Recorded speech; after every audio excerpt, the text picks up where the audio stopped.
Ano ba yung layunin ng hakbang na maisog? At pinagmamalaki po natin na ang inyo pong butihing kapitan, si Kap Kim, ay kaisa po natin sa advokasya na ito. Kaya napakaswerte po ng inyong barangay dahil meron po tayong kapitan na malawak ang kaisipan upang tanggapin ang hakbang na maisog sa inyong lugar. At siguro para po mabigyan pa tayo ng kaunting hapyaw, ano ba yung maisog? Bakit pa tayo nandito? Ano ba yung layunin? Ano ba yung kampanya na ginagawa natin? Ay ibibigay ko po ang mikropono sa ating kasamahan at kapwa-organizer sa TAPS Coalition. Yung TAPS Coalition po, yun ang nag-organisa ng hakbang na maisog. Ang ibig sabihin po ng TAPS, Transparency, Accountability, Peace, and Security. So ito po ay mga usapin patungkol sa kasalukuyang umiiral na sitwasyon sa ating bansa. Usapin tungkol sa kasalukuyang gobyerno na namumuno sa atin. Kung ang gobyerno po natin ay hindi umuusad o hindi kumikilos ng naaayon sa kapakanan ng taong bayan, yun po ang dahilan kung bakit umiiral ang hakbang na maisog. Sige po, pasok po. Yan. Kaya ang importante po, pumupunta tayo sa bawat lugar para ipaalam. Hindi po kasi pwede na ang gobyerno lang, hinahayaan lang natin yung mga nanunungkulan para sabihin niya magtampisaw sa panunungkulan para abusuhin yung kapangyarihan at para gustayin ang kaban ng bayan. Yun po ang dahilan kung bakit nag-e-exist ang hakbang na maisog. Kasi bakit po? Kung nakikita natin na walang problema sa gobyerno, walang hakbang na maisog. Kaya lang po, nagkataon mula nung manungkulan ang ating dating PRRD, na timing pa noon, panahon ng pandemic, pero nakita natin lahat ng kaban ng bayan ay napunta sa taong bayan. Pero ngayon po, pinakahuli, ilang sundalo yung iniuwi, dinala sa ospital mula doon sa Palawan. Bakit po? Nagkasakit. Ang pagkain na lang lugaw. Ang iniinom na lang umaasa sa ulan para may mainom sila. Habang ang nanunungkulang presidente ng Pilipinas, nag-party-party. Napakamahal ng grandioso yung ginawang party. Duran-duran pa yung nag-concert. Ilang bilyon po ang inubos. Samantalang ang mga kawawang sundalo natin na ibinubuwis ang buhay nila araw-araw, lumayo sa pamilya nila para ialay sa bayan, nandun po, halos mamatay sa gutom. Hindi lang po yun. Karamihan po sa mga ayudang kumakalat ngayon, pinamimigay ngayon, ang tanong po, napupunta ba talaga yung eksaktong pondo para sa kanila? Meron po mga information na bawat congressman, hindi ko na po papangalanan, pero halos lahat ng nandoon po, bago ibigay yung ayuda, kung halimbawa ang ayuda para sa Taguig ay 10 million, meron po mga naglalabi, 40% muna mapupunta kay congressman. 40, ilang persyento mapupunta sa ibang mga politiko pa. Ito po ay mga kasalukuyang kaganapang nangyayari sa bansa. Kung hahayaan po natin, ang nangyayari po, hindi na pupunta sa mamamayan, yung dapat na para sa mamamayan. Ang nangyayari, kinakamkam ng mga namumuno, yung pondo na yon para sa pansarili. Isipin niyo po, dating sumasakay lang ng tricycle na teacher. Hindi ko napapangalan kung sino siya. Pero ngayon, ano sinasakyan? Artista ba? Di ba? Congressman ang kanyang ginawang hanap buhay. Ang bag, ang relo, ang kasuotan, bilyon-bilyon ang halaga. Samantalang yung lugar nila, ilang taon nang binabaha. Tama, hindi mawawala yung baha. Pero sana, bago ibili ng milyon-milyong kagamitan sa katawan, sana naramdaman mo yung taong bayan dun sa lugar. Huwag na lang sa buong Pilipinas, yun na lang sa lugar niya. So, ito po yung dahilan kung bakit tayo nag-iikot kasama ang buong TAPS Coalition at ating mga vloggers para iparating po sa inyo ang tunay na kalagayan ng ating bansa. So, bilang rasyonal at situational, bigyan pa po natin ng hapyaw. Ano ba yung dahilan? Bakit may hakbang ng maiso? Bakit tayo nandito? So, tinatawagan ko po ang aking kapwa-organizer at nag-facilitate ng hakbang na maiso. So, tinatawagan ko na yung Placido Piloso po. Pakan po natin. Magandang araw po sa ating mga kababayang maisog, no? Siguro po nagtataka kayo kung anong ginagawa natin ngayong araw. Pero kahit papano, meron na po kayong idea na ito po ay isang pagpupulong ng mga lider, no? Na medyo hindi po natin blinded tayo kung ano po yung nangyayari ngayon sa ating bansa. Pero ganun pa man, kahit po ito ay hindi po na i-cover ng social media, ay ng mainstream media, no, kailangan po nating malaman ang mga bagay-bagay na nangyayari ngayon sa ating lipunan na may kinalaman nga po sa transparency, accountability, peace and security.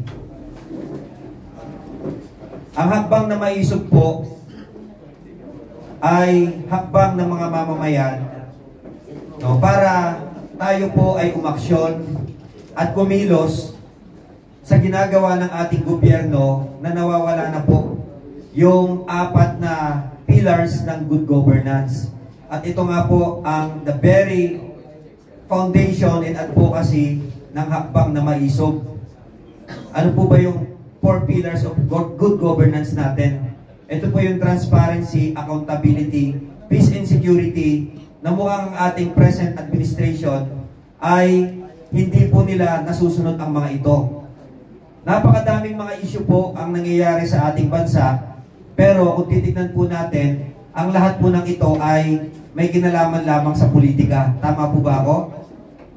Yung mga napapanood po natin sa television, yung mga budget hearings, pagkakaroon ng Quadcom Committee, no? Pag-aresto po kay Apollo Kibuloy, yung ginawa sa Davao at kung ano-ano pa, ito po ay may mga kinalaman sa mga pang-aabuso ng ating gobyerno. Samantalang, sa kabila po nun, yung 4 na pillars ng good governance ay mukhang nalilimutan po ng kasalukuyang administrasyon. At isa-isahin po natin, transparency. Ano po ang sigaw ng taong bayan ng mayoryang Pilipino na nagluklok sa kanila sa pwesto, particularly ang ating presidenteng bangag? Yan po, ang kanyang pagiging bangag ay isang betrayal of public trust. Malinaw na malinaw po yan. At kaya nga po meron tayong bisita ngayon na nandito sa ating harapan. Si J.M. Morales, isa lang po siya sa mga pagpapatunay na ang ating presidente ngayon ay talagang gumagamit ng ipinagbabawal na cocaine o pulburon. Pero bakit nasaan po ang mga oposisyon ngayon? Nasaan yung dating maiingay nung panahon ni dating PRRD? Na konting kibot lang ang iingay po nila. Konting bagay lamang, especially sa may kinalaman po sa pagpuksa ng salot na droga, napakaiingay nila. Samantala ngayon, ang pinag-uusapan natin, ang mismong namumuno natin ay siya gumagamit mismo ng ipinagbabawal na droga na nilabanan ng dating administrasyon. No, nananawagan po ang sambayan ng Pilipino, mayorya, transparency, magpa-hair follicle test ka. Pero hindi ho niya ginagawa yon. Bakit ho? Hindi na ho natin kailangan maging profesor. Hindi na natin kailangan maging magaling na abogado o ano paman. No? Alam na alam naman po natin na pag ang isang bagay na pinananawagan ng taong bayan, lalo't ikaw po ay lingkod bayan, at ito ay iyong pilit na iniiwasan at dinadivert po ang mga issues, ipagpapalagay natin na maaaring may katotohanan nga. At sa paghahanap po natin ng mga katotohanan na yon, lantad na po ang mga living evidence, mga testimonya, mga tao magpapatunay na ang presidente ho natin ay gumagamit ng ipinagbabawal na droga. Alam niyo mga kababayan, maisog, napakahirap po, no? Kung ang presidente natin ay bangag, gumagamit ng droga. Bakit ho? Ang epekto po ng droga ay merong matinding impact yan sa tinatawag na critical minds. Lalo kung ikaw ay ang siyang pangunahing namumuno sa isang bansa, napakadelikado niyan dahil ang tao na gumagamit ng droga ay meron pong mga delusional. Meron pong mga hallucinations na nangyayari sa utak niya. Bibigyan ko po kayo ng katibayan. Hindi po kami taga KOJC at palagi po namin sinasabi na it is not Pastor Apollo Kibuloy. We are talking literally here. Yung may hakbang ng maisog. Pero ang pinag-uusapan po natin dito, mga kababayang maisog, yung mga pang-aabusong ginagawa. Si Pastor Apollo Kibuloy po, hindi pa ho convicted criminal yan. At lahat po tayo po pwedeng akusahan. Pero kung ikaw man ay inakusahan at hindi ka dumaan sa tinatawag na due process of law, it is illegal na ikaw po ay parang pagmukain na masama sa taong bayan, lalo na kung ang gagawin pong panggigipit na yan ay pamumulitika at pag-iwas sa tunay na issue ng kabangagan. Ang sabi ng Presidente, kung napanood po ninyo ang ginawa sa KOJC, wala daw pong ipinasok doon kahit isang baril. Samantalang sa katotohanan, kung napanood po ninyo at malamang, mahigit 3,000 kapulisan ang pumasok, heavily armed, full battle geared, na andun sa loob ng KOJC. Delusion o hindi? Delusion. Maling paniniwala. Delusion. Pangalawa, wala daw pong pinakawalang tear gas doon. Samantalang, sa katotohanan, meron pong direct hit, tinamaan po ng tear gas, inatake sa puso, patay. Delusion o hindi? Maling paniniwala, pero totoong nangyari. At ito ang pinakamatindi. Para pagtakpan ang kanyang delusyon, sinasabi niya, hinahamon niya pa, walang na-violate na human rights. Kung meron man, filean ninyo ako ng kaso. So nakita po ninyo, isa lang po yan sa mga classic example ng delusional minds. Hindi mo nakikita yung totoong nangyayari. Lalo na pag ang iyong utak ay nasa alapaap ng pagkahay at pagkabangag. Isa lang po yan. Transparency, ang pondo po ng ating gobyerno ngayon, pinag-uusapan po sa plenaryo ngayon yan. At yung 90 billion excess fund ng PhilHealth, pilit pong ipinabalik sa National Treasury. Alam niyo po ba yun? Napanood niyo sa TV? Hindi, di ba? Kasi nga po, ang mainstream media ngayon, bayad na din. At mas masahol po ang nangyayari nung martial law, nung kanyang tatay, kaysa sa martial law na meron tayo ngayon. Bakit? May media. Pero ang media coverage natin, wala nang kwenta. Ang pinapakita, puro propaganda. 90 billion excess fund ng PhilHealth na galing po sa mga dugo at pawis ng mga Pilipino na kinakaltas, mandatory sa ating lahat para bayaran yung PhilHealth na yan. Pag ikaw ay empleyado, dinivert ang pondo, kinuha from the National Treasury. Samantalang, sa buong Pilipinas, ang dami po nating mga kababayan na patuloy na nakahiga sa banig ng karamdaman, hindi alam kung saan kukuha na ipambibili ng gamot, hindi alam kung paano kukuha ng magaling na doktor, at hindi alam kung paano babayaran ng ospital. Yan po ang mga problema ng ating bayan. At ang hakbang na maisog, hindi po ito laban ng Duterte at Marcos. Ang Pangulong Duterte, siya lamang po ang nagsisilbing symbolical figure sa hakbang na maisog.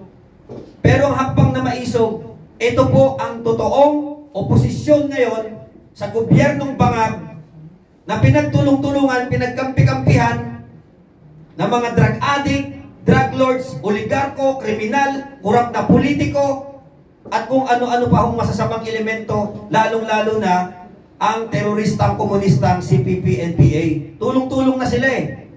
Meron po ba kayong narinig sa TV na maingay ang mga sinasabing oposisyon para po tuligsain ang ginagawang ito ng ating gobyerno? Wala pong transparency, wala na po tayong aasahan. So that is why nandito po ang hakbang na maisog. Tayo pong tao yan. Sinasabi nila, Duterte lang yan, pamumulitika. Paano natin sasabihin na pamumulitika ang ginagawa ng hakbang maisog, samantalang ang gutom, ang pagnanakaw, ay may diretsang epekto sa ating mamamayang Pilipino. Si Duterte lang ba yun? Ang bigas, 20 pesos. Dahil ba sinasabi ng hakbang na maisog, sinisingil natin sila, nasan na yung pangakong 20 pesos na bigas? Duterte lang ba ang nagsasalita doon? Tayo po ang diretsang apektado ron. Hindi po ang Duterte. Usapin ng West Philippine Sea. Alam niyo po ba na tayo ay ikinakasana ngayon sa isang malagim, madugo, at tiyak na kamatayan ng gobyernong bangag para isagupa tayo sa higanting bansa na China? Hindi niyo po alam yan. Hindi po nako-cover yan sa mainstream media na ang Luzon ay pinuno na po ng mga EDCA sites na isang malinaw na paglaban sa ating karapatang pantao at konstitusyon. Naandyan na po yung mga ballistic missiles na nag-aalarma sa mas malalaking mga bansa na kung ito ay hindi aalisin, hindi tatanggalin anytime dahil po sa banta ng nuclear warheads, nuclear warfare, pwede po tayong bombahin. Ang tanong, handa ba ang Pilipino? We are not ready. That is why hakbang na maisog ang totoong oposisyon ngayon upang labanan ang kawalanghiyaan, kabangagan ng kasalukuyang administrasyon. Kasama na rin po dito ang kanyang mga gabinete na karamihan sa kanila mga bangag din. Tama, mali? Tama, bangag. Nung lumabas po ang issue ng pulboronic video, agad-agad sumaklolo ang kanyang bangag din na sekretaryo. No, kasi sabi niya, hindi siya yan. O, di ba? Manirism yan eh. No, sinabi nila fake ang video at kakasuhan lahat ng nagpapakalat nito. Si J.M. Morales, simula nung lumantad, gumulo na po yung buhay niya. Samantalang, dati po siyang PIDEA agent na naka-experience, na hawakan yung kaso na totoo. Okay, pagpalagay natin na namumulitika si Agent Morales. Paano po si Miss Cathy Binag na lumantad ngayon? Ay, ang tahimik nila eh. Yung issue na sinasabi na yung pulboronic video is AI lang yan, hindi totoo yan, paninira yan. Bakit wala man lang po silang kakibo-kibo nung lumabas si Miss Cathy Binag at itinuturo directly ang presidente nating bangag, pati ang asawa niyang pusher na First Lady Lisa Marcos, na siya ngayon ang totoong namamalakad ng ating bansa. Nasaan ang presidente? So sa napakarami pong issue na mga yan, mga kababayang maisog, no, yan po ang mga advokasya na ipinaglalaban ng hakbang na maisog TAPS Coalition. Ano po ba ang kinalaman nito sa kabataan? Ano po ba ang kinalaman nito sa inyong mga empleyado ng gobyerno ngayon na naandito, nakikinig, nagbigay ng oras sa amin? Napakalaki po. Alam niyo po kung bakit? Dahil, lalo na po kayong mga taga-NCR, kayo po ang numero 1 apektado ng pagtitrip ng presidenteng bangag at ng kanyang pinsan na si Tambaloslos, Romualdez. Bakit kanyo? Binaha tayo ng habagat. Binaha ba kayo dito? Oh, noong nakaraan, binaha kayo?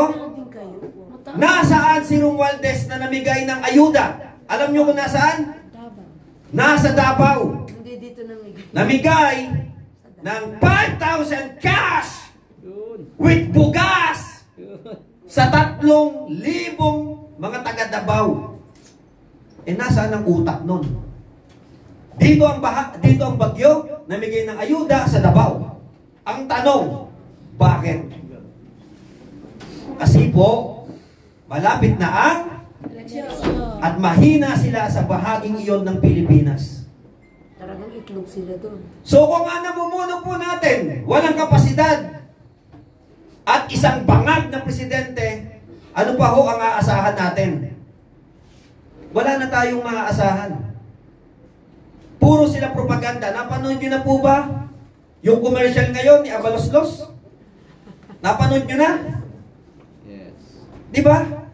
Kahit na hindi nagsasabing senador, natatakbo siya ng senador, commercial na po yun. Saan kumuha ng pera yun? Taong bayan. Yes. Si Bambang Mayor, Alice Guo, nagtago sa Indonesia. Sinundo ni Abaloslos at ni Marbil isinakay sa private plane. That is corruption. Pero bakit po pinababayaan ng gobyerno natin na nangyayari ang lahat ng ito? Bakit po ang mga oposisyon na napakaingay ng panahon ni PRRD tahimik lahat ngayon? Bakit po ang ating Vice Presidente na binigyan ng pinakamataas na mandato sa kasaysayan ng eleksyon na tumataginting na bilang na 32 million ay binabastos, binabalahura at sinasalaula ng House of Congress? Pilit pinapaniwala ang ating mga kababayan na ang 125 billion daw ay inilagay sa bulsa at ninakaw, at ang nakakatuwang ebidensya na pilit nilang isinisiksik sa utak ng mga mamamayan, ayon daw sa COA, ito ay disallowed. Sino pong mga accounting dito? Sino? Paano mo sasabihin na ang pondo na ginamit naman para ipamahagi sa mga pangangailangan ng ating mga kababayan ay ninakaw, samantalang sinasabi lamang ng COA, ang pondong iyon na ibinigay ay disallowed? Na ang ibig po sabihin ng disallowed, ginamit yun, kaya nga may records eh. Kaya nga po nalaman na disallowed. Ano lang po ang hinihingi ng COA? Ipaliwanag kung bakit hindi dapat barkahan ng disallowed ang budget na yon na ipinamahagi sa ating mga kababayan, alinsunod sa umiiral na mga rules sa pamimigay po o pagbabahagi ng pondo. So ibig sabihin hindi po sa korupsyon. At binigyan po ng pagkakataon ng 6 na buwan ng ating Vice Presidente para sagutin kung bakit hindi dapat i-disallowed yun. Pero ang pinamumuka ng mga terorista, komunista, mga kongreso, mga congressman, mga senador, ninakaw na agad. So nakita po ninyo, paano magkakaroon ng katahimikan ng ating bayan? Paano natin makukuha yung tinatawag nating peace? Samantalang, lumabas na, simula pa lamang ng unang taon, ang pagiging manggagamit ng Presidenteng Bangag, 10 ng kanilang mga kaalyado. Si Bibi Inday wala pong planong tumakbong Vice Presidente o sa pinakamataas na posisyon. Pero dahil sa kanilang pambubulatas at takot na takot sila, na pag ito ay lumaban, sigurado mananalo to, sinuyo nila. At yung babaeng taga Davao, dahil naniwala sa matatabis na pangako ng mga bangag na magkakaroon ng continuity at unity, sumama po sa unity. Right after nagkaroon ng unity, eto na po yung nangyari. Bakit hahanapan natin ang opisina ng Vice Presidente ng kung ano-anong mga gawa-gawang kwento na nagnakaw? Samantalang, ang opisina ng ating Presidente, ang Speaker of the House, at ang Chairman ng Committee on Appropriations, ang dami hong mga anomalya. Saldi ko, ang daming anomalya. Sa kanya pong manifestation ni Senator Villanueva, diniretsa niya po, si Saldico ay maraming mga anomalyang ginawa.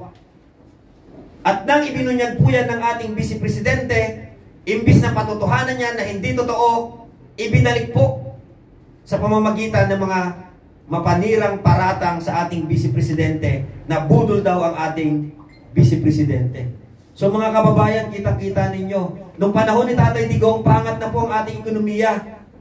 Kung tatanungin natin, tama ba ang formula na ginamit ni Tatay Digong? Tama!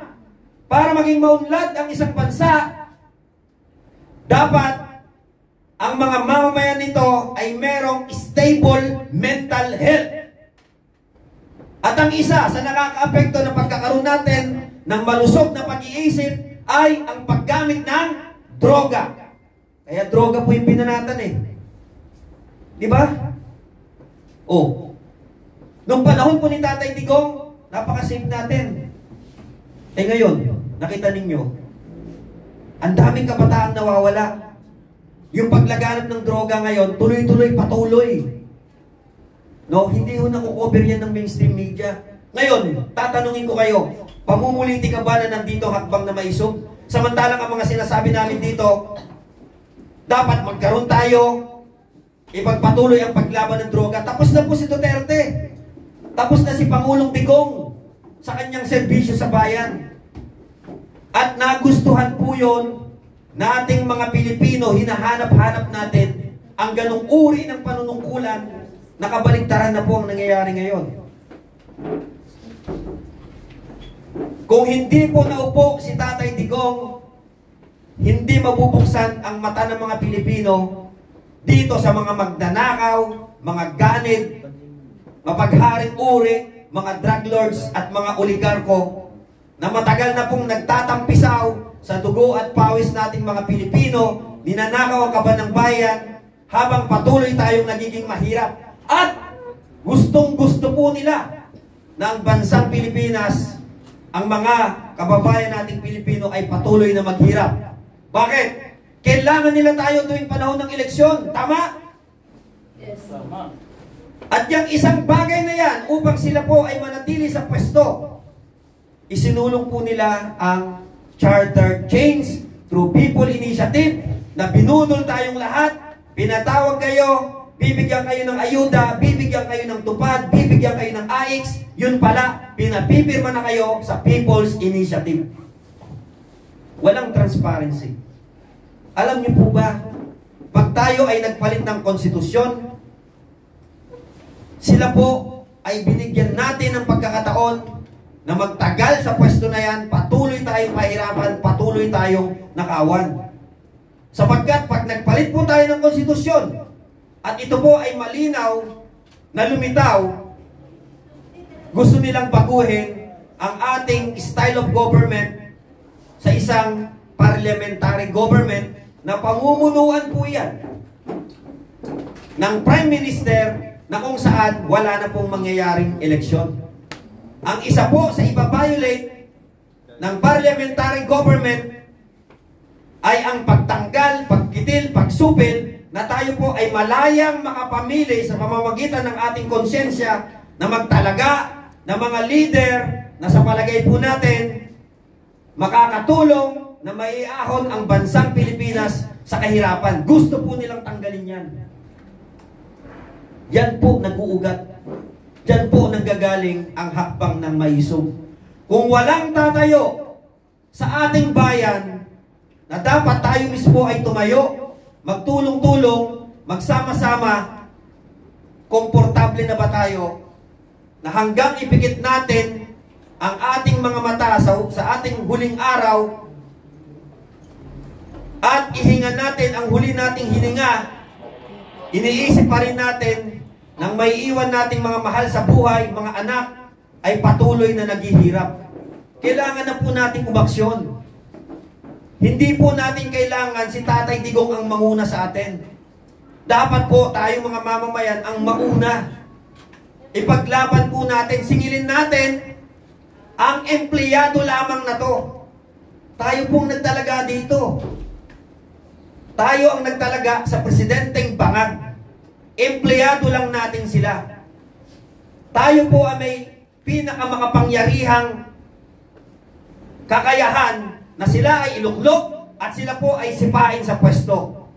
Lalo na ang ating bansa ngayon ay nalalagay na po sa isang madilim na sitwasyon sa mga usapin na hindi nabibigyan ng tugon ng presidenteng bangag at kanyang mga alipores. Alam niyo ho, House Speaker Tingog Party List garnered just 180,000 votes para maging House Speaker. Napakaswerte. Kasi pinsan. 180,000 as a party list. Kaya po siya nandyan bilang isang congressman. At siya po ang Speaker of the House. Samantalang, ang pilit niyang binababoy, pilit sinisiraan, ang nakakuha po, miski sa kanyang pinsan na pinakamataas na mandato, na 32 million. Di ba ang kapal po ng mukha? So mga kababayan, ngayong hapon na to, sana po ay mamulat ang ating mga kaisipan. Sana po ay damhin ninyo ang mga sasabihin ng ating resource persons. Dahil kung kayo po, lalo na kung lingkod bayan, at sinisiwalat po namin ang mga pang-aabuso lalo sa kaban ng bayan, dapat po kayo ang unang-unang magising. Papayag ba kayo na kayo ay maging kabahagi ng kriminal na paglulustay ng pondo? Katulad po ng mga Insaymada vloggers na may mga umamin, mga bangag vloggers, na sila ay binabayaran, pinapasweldo. Hindi nila alam, they are accessories to the crime.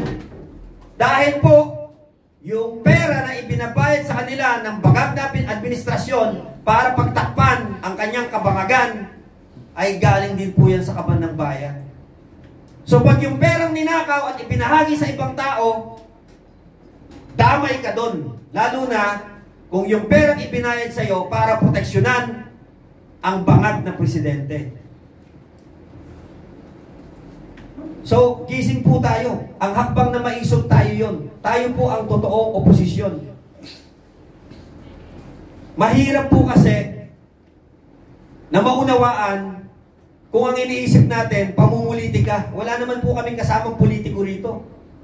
Wala kaming kasama ni isang incumbent politicians na halal na nagsasabi po kami ng totoong senaryo na nangyayari sa ating bayan. Nakakatakot po ang nangyayari.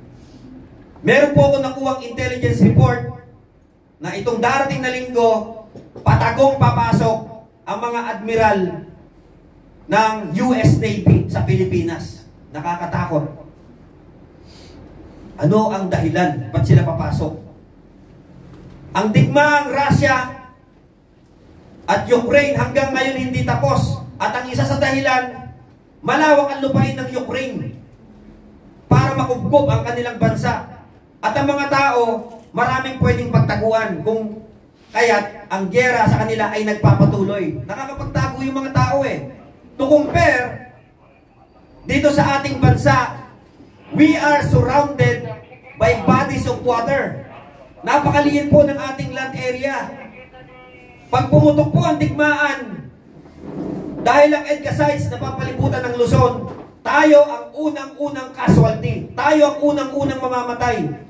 At kahit hindi ka po tinamaan ng missile, ng ballistic missile, nuclear warheads, kahit hindi ka direct hit, maamoy mo lang po yan, tumama sa balat mo yan, naaagnas na po yung mga laman mo. Ang tanong, handa ba ang gobyerno natin? Kung yung pandemic nga po, nakita ninyo yung mga hospital, napuno Yung iba sa labas na inaabutan, sa labas na nakahiga, naglagay ng tent. Pandemya po yun sakit. Ano pa kaya pag nagputukan yung mga bomba na yan? So kung kaya po ninyong maatim na tayo ay papunta sa isang proxy war na labanan naman talaga ng Amerika at China at hindi po tayo kikibo, tayo ay magsasawalang kibo para tapusin ang trip at kamangagan ng presidenteng ito na tayo ay isulong sa isang digmaang hindi natin gusto. Wag na wag po kayong magsisi pag dumating yung araw na sinasabi ko kasi huli na ang lahat. Wala na. Sabi nga, wala na. Finish na. So kailan po tayo gagalaw? 3 taon pa ang natitira. Baka hindi na abutin yan. Napakainit po ng usapin, itinatago ng mainstream media. At mga kababayan, sa bandang huli ng aking talumpati, kayo po ay malugod naming iniimbitahan sa gagawin po nating luksang bayan na gagawin yan sa araw ng Sabado, alauna, dito po sa Liwasang Bonifacio. Kung kayo po ay nagmamahal sa bayan at inyong susundin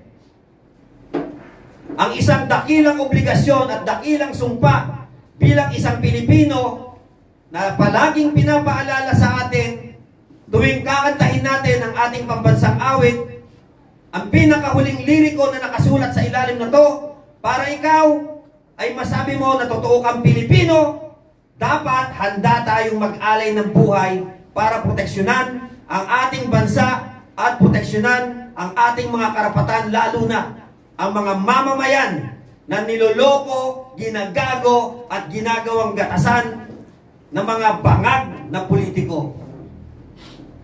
Magandang araw po sa inyong lahat. Sa Sabado po, sa Luksang Bayan, sana po mabuksan ang inyong mga isipan matapos ang pagpupulong na ito at kayo po ay makiisa. Dahil tanging tayo lamang po mga simpleng tao dito sa hakbang na maisog ang po pwedeng magsipa, tumadyak ng kapangyarihan na inaabuso ng presidenteng bangag. Maraming salamat po at mabuhay po ang maisog. Okay, thank you.